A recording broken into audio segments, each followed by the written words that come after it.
ఈ ఊరే జుజ్జూరే మాది. ఈరోజు మన వెంకటరామ స్వామి ఏర్పాటు చేసినటువంటి పరిపూజ కార్యక్రమానికి విచ్చేసినటువంటి మండలం నుంచి కానీ మరి చుట్టుపక్కల గ్రామాల నుంచి కానీ విచ్చేసినటువంటి స్వాములకి కానీ అదేవిధంగా విడి స్వాములకి సివిల్ స్వాములకి అందరికీ కూడా చాలా ధన్యవాదాలు. ఈ యొక్క కార్యక్రమాన్ని చక్కగా నిర్వహించి మరి దీన్ని దిగ్విజయంగా ముగించినందుకు. మరి అదేవిధంగా పూజారిగా కుమారస్వామి గారు ఈ యొక్క కార్యక్రమాన్ని చాలా చక్కగా నిర్వహించారు.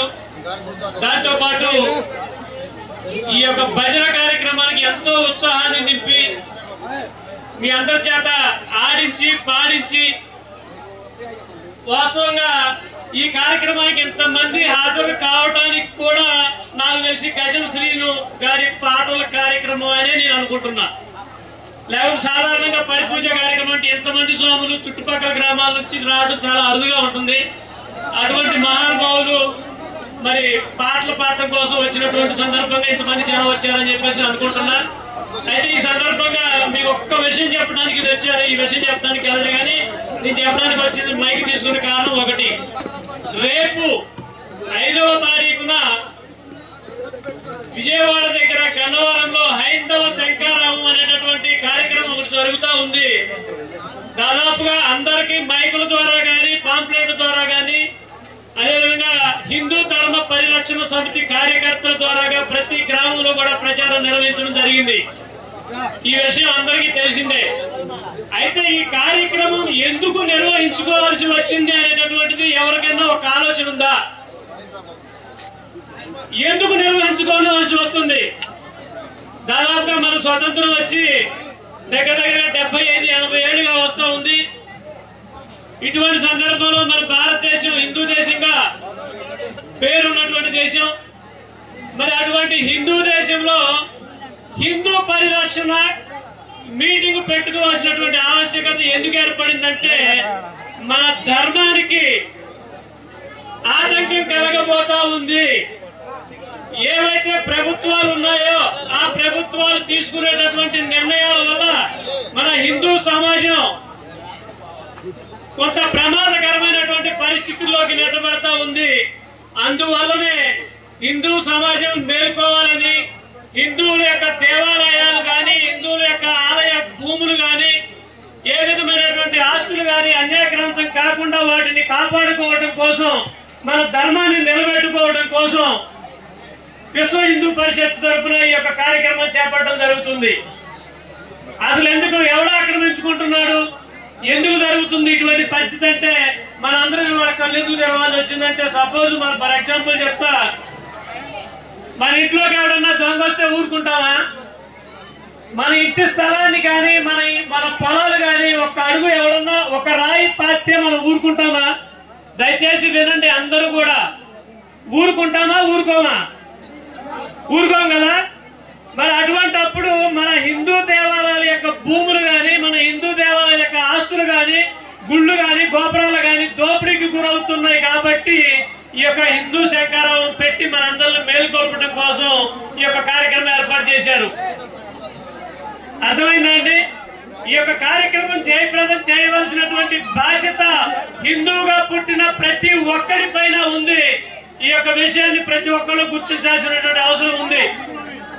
ఈ హిందూ శంకారావం పెట్టుకోవడానికి ప్రధాన కారణం ఏంటంటే హిందువుల్లో ఉన్నటువంటి ఒక నిర్లిప్త భావన. నాకెందుకులే, ప్రతి ఒక్కరు వారు చూసుకుంటారని అని చెప్పేసి రాజుగారి బిందులో పాలు పోచిన సామెతంగా మన హిందూ యొక్క మనస్తత్వాలు అదిగా తయారయ్యాయి. దానికి కూడా ఒక చిన్న ఉదాహరణ, రాజుగారు ఒక పెద్ద కార్యక్రమం ఒకటి ఏర్పాటు చేశారట. ఊరంతా పిలిచి భోజనాలు పెడతా మంచిగా చేస్తా ఉండి అందరినీ తల ఒక బిందె పాలు తీసుకొచ్చి పోయమన్నారట.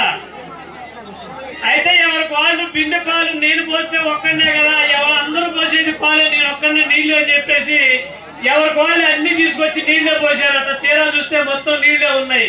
మన హిందువుల పరిస్థితి అదే ఉంటుంది. ఎవడో ఒకడు వాడు ముందు పోయేవాడు చేస్తాడే, నేను చేయకపోయినా పర్వాలేదు అనేటటువంటి ఆలోచన విధానాన్ని మాని మన హిందూ ధర్మ పరిరక్షణ కోసం ప్రత్యేకంగా ఖచ్చితంగా అందరూ నడుము బిగించాల్సినటువంటి అవసరం ఉంది. ఇవాళ పరమతాలు కూడా మన యొక్క చాప కింద నీళ్లులాగా చేరిపోతా ఉన్నాయి, మన ఇళ్లలోకి చేరుతా ఉన్నాయి. అటువంటి పరిస్థితిని మనందరం కూడా ఖచ్చితంగా ఎదిరించాల్సినటువంటి అవసరం ఉంది. సపోజ్ ఫర్ ఎగ్జాంపుల్ తీసుకోండి, ఒక షుగర్ పేషెంట్ ఉంటే కాలుకి ఏదైనా దెబ్బ తగిలింది అనుకోండి, దాని వైద్యం కోసం వెళ్తే ఆ కాలు అవంతరం వైద్యం చేయకుండా ఉంటే కాలు పైకెల్లా వస్తుంది, కాలు తీయాల్సి వచ్చిన పరిస్థితి వస్తుంది, అవసరమైతే ప్రాణం కూడా పోద్ది. దానికోసం కాలు తీసుకుంటామా ప్రాణం తీసుకుంటామా? కాలే తీసుకుంటాం కదా, ప్రాణం తీసుకోగా. మరి అటువంటి పరిస్థితుల్లో మన హిందువులుగా పుట్టి మన హిందువులుగా బతుకుతూ మన యొక్క ఎవరికో మన యొక్క ఆస్తులు అన్యాక్రాంతం అవుతుంటే మనందరం కళ్ళు మూసుకొని ఉంటామా? చైతన్యంతో ముందుకు కదిలి ప్రభుత్వాలని ఆలోచింపజేసే విధంగా మరి మనందరం కూడా నడుం బిగించాల్సినటువంటి అవసరం ఉంది. ఎందుకు ఏ పరిస్థితి అంటే మన హిందూ దేవాలయాల యొక్క భూములు కానీ ఆస్తులు కానీ ఎందుకు వచ్చినాయి, ఎవరు ఇచ్చారు, ఎట్లా అంటే మన హిందూ సాంప్రదాయం సనాతన ధర్మం ఎలా ఉందంటే తాను బ్రతకడంతో పాటు 10 మంది బ్రతికించడం. ఇప్పుడు ఈ రోజు మీరు అందరూ కూడా ఇక్కడికి వచ్చినటువంటి దేవాలయం ఎవరో ఒక హిందూ రాజు మహానుభావుడు వాడు ఇచ్చినటువంటి దానంగా ఇచ్చినటువంటి భూమిలో ఇక్కడ గుడి కట్టాం. ఈ గుడికి జమీందారులు ఎవరో పూర్వీకులు ఒక 30 ఎకరాలు పొలం ఇస్తే ఆ యొక్క దాంతో కౌలుతో ఇక్కడ నడపడతా ఉంది. అంటే దాని అర్థం ఏంటి? హిందువులు ఏకాడికి కూడా తాను బతుకుతూ 10 మందిని బ్రతికించే విధంగా ప్రయత్నం చేయాలి. అటువంటి ఆస్తులను ఇవాళ కొలగొట్టడానికి కొంతమంది మూకలు తయారయ్యి మరి అన్యాక్రాంతం చేస్తుంటే వాటి పరిరక్షణ కోసం మనం నడుం బిగించాల్సినటువంటి పరిస్థితి వచ్చింది. అంతేకాదు ఇవాళ మనందరం కూడా ఈ యొక్క దీక్ష తీసుకొని 40 రోజుల పాటు అయ్యప్ప స్వామితో పాటు మిగతా దేవీ దేవతల యొక్క నామాలు చదివాం, పాటలు పాడాం.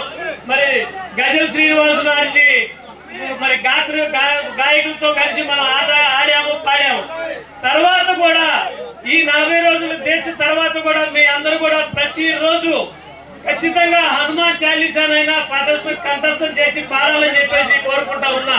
ఇవాళ కొన్ని మతాల వాళ్ళని చూడండి, మీరు వాళ్ళకి చదువు మొక్క రాకపోయినా సంకలో పుస్తకం పెట్టుకుని బయలుదేరుతూ ఉంటారు.